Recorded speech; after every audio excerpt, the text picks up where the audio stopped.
And my first question to you, Chris, is have you ever been here before? I've never been to Comic-Con before, and I feel like this won't be a regular Comic-Con experience. No. Since the Twilight fans are out in force. And I really what I want to do is slip under the radar and geek out for about an hour at the end of the day, which is what I'll do. The problem is, though, you under the radar is right now before your panel. As soon as you have your panel, there may not be any more under the radar. But there's a nefarious plan because they're showing Twilight again this evening. I think it'll suck up all the Twi fans, and they'll be able to kind of mingle amongst my fellow geeks undetected, hopefully. Both Kristen and Rob, you guys talked about in the press conference how much you love New Moon, and that's your favorite book of the series. Can you tell us a little bit more why that's the one that really does it for you? For me, just because it was the most challenging. I mean, not that they're ever at ease. The relationship is always sort of strained. It was just like sort of the lowest point in the series, and also like at the end of that, it's absolutely the most heightened. I mean, that the scene where we sort of forgive each other and get back together. It happens within. I mean, it happens in 10 seconds. I mean, like no talk. We don't even need to talk about it. It was like the one that affected me the most. I hadn't read the book before the idea of doing the film came up.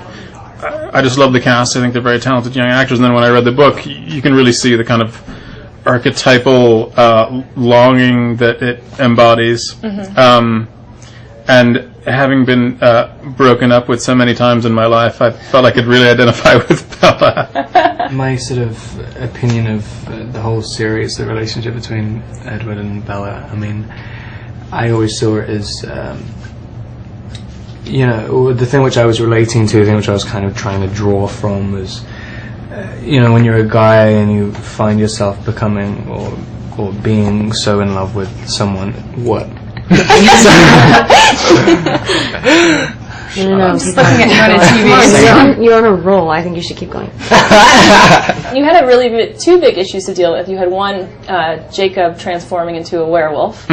Was that a challenge to tackle? Hard for Taylor. Really hard for Taylor to become a werewolf. So we eventually had to resort to computer effects. Okay. No, I mean the challenge with that is to get a special effect that isn't cheesy and that's elegantly done. And Phil Tippett Studios, Phil Tippett being a legend in the effects community, is handling it, and they're doing a beautiful job. And Taylor, you had a lot of work to do in this movie. You had to bulk up really big. We all know about that. But you also spent a lot of time doing a lot of stunts and things like that too.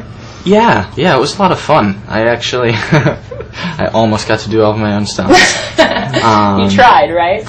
Which was fun. I got to do all of the dirt bike riding. There was so much of that. Just kidding.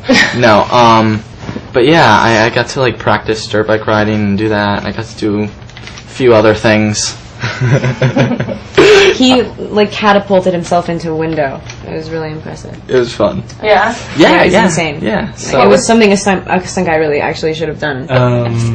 You find yourself like in love with someone or something, and it becomes you start to see too much of yourself. You become too aware of yourself. Shut up. God. And then he starts to.